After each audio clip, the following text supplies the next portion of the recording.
اليوم حرق الاسعار. اليوم حرق الاسعار يلي مو طبيعي. خذ تعال طول بالك.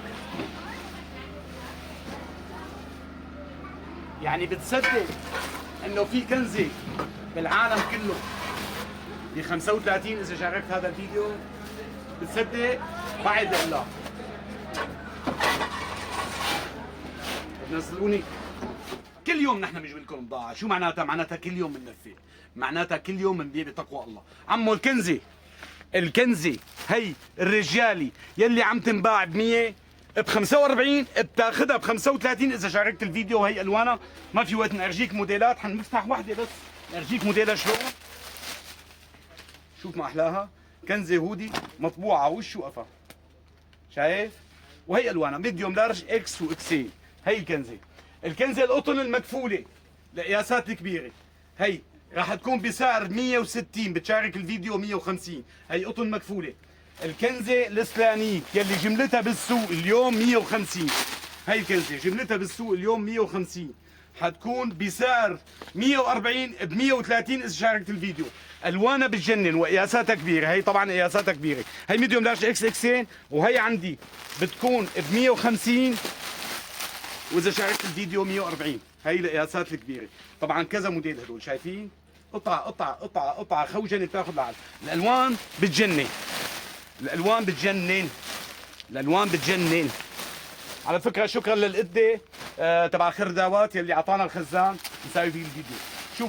شوف هي ما احلاها. هذا الجاكيت كمان 140 150 بتاخذه ب 140 اذا شاركت الفيديو. انا اليوم عم بعمل لك حسم على القطعه 10000 ليره، تمام؟ في عندي الكنزات طبعا هلا بنفوت بالجواكيت واللادي، بس حنرجيكم الكنزات هدول اللي عم نجدد كمياتهم على طول. هي الكنزه ب 62 بتشارك الفيديو ب 52. هي وشها قطن مكفوله انه ان شاء الله ما بتنكش الا توبيره ناعمه هيك كثير حلوه مضومه. عندي جاكيت ولادي كل الناس هذا عم تبيعه ب 100، تبع العروض طبعا عم بيعوه ب 100. هذا الجاكيت عندي انا ب 85 اذا شاركت الفيديو، يعني ب 85 95 ب 85 اذا شاركت الفيديو. من الأربعة ل 12 سنه قياساته. عندي جاكيت الثاني هذا انوراك مو باراشوت، يعني اتقل من الباراشوت بكثير، شايفين؟ مع الريشه مع البيشه مع القصص. هذا الجاكيت ب 135 ب 125 شاركت الفيديو كله صبياني هذا، شايفين؟ والبناتي جاي على الطريق باذن الله. الكنزه المحير سويد يعني لا شاموا ولا سويد ثقيله، محير سويد. هاي راح تكون ب 85 75 اذا شاركت الفيديو. الوانها كثير حلوه، هي محير نقشاتها كثير حلوه. عندي هذا الطقم الباراشوت في منه نوع اول ونوع ثاني، هذا ب 95. هلا انا اخذت النوع الاول، تقلت السحابات، تقلت الطانه، تقلت الفروه تبعه، كلها فرو من فوق لتحت. من الأربعة ل 12 سنه هذا بيلبس.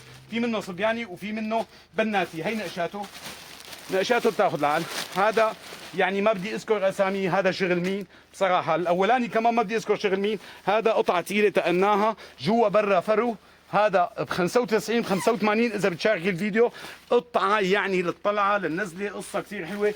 عندي هدول اي قطعه ب 100 و 5000 ليره مثل ما عودتكم انا عم تقل. اذا شاركت الفيديو 95000، اذا شاركت الفيديو 95000.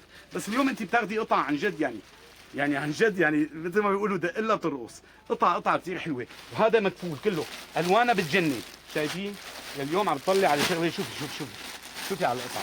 يعني اليوم انا والله عم اورجيك بضاعه ثقيله، شايفين ما احلاها؟ شايفين كذا لون. هلا عندي جينزات كمان توصيت لانه عم جيب ثقيل، توصيت انه ما طالعوا على الشاشه الجينز. عندي جينزات كثير ثقيله باكستاني ب 145 155 145 شاركت الفيديو. وعندي جينزات ثقيله من ال 46 لل 56 حيكونوا ب 145 ب 135 شاركت الفيديو، تمام؟ الوانها بتجنن. بس توصيت انه ما احط الماركه تبعها لانه عم جيب من مصادر كثير ثقيله. شايفين؟ هاد ب 45 35 اذا شاركت الفيديو. قطعه بتاخذ لعن ولاديه. واستنوا الجديد دائما. مثل ما نكون شايفين المحل كامل متكمل. يعني اليوم انت بتيجي بتاخدي من البيجامه الرجالي، من البيجامه الشعموا، من الجينزات ولادي. يعني لا جينزات ولادي هلا ما عندي بس جاييني باذن الله تعالى. هي الكنزه كثير تخيلت 65 كنزه صوفة ريكو. اذا شاركت الفيديو حتكون هي الكنزه ب 55,000. ادعموا هذا المحل لانه هذا المحل والله عم يدعمكم والكادر تبعه عم يتعب. محلات ابو باسم ميدان جزماتيه. في ملاحظه نحن في فيديوهات عم تنزل دائما قديمه. العالم يعني عم تجي تطلب القطعه الفيديوهات قديمه. اليوم نحن التاريخ يوم 23/10/2024. مزبوط 23/10/2024. هذا التاريخ اليوم، يعني العرض بكره ولنفاذ الكميه. والسلام عليكم ورحمه الله وبركاته.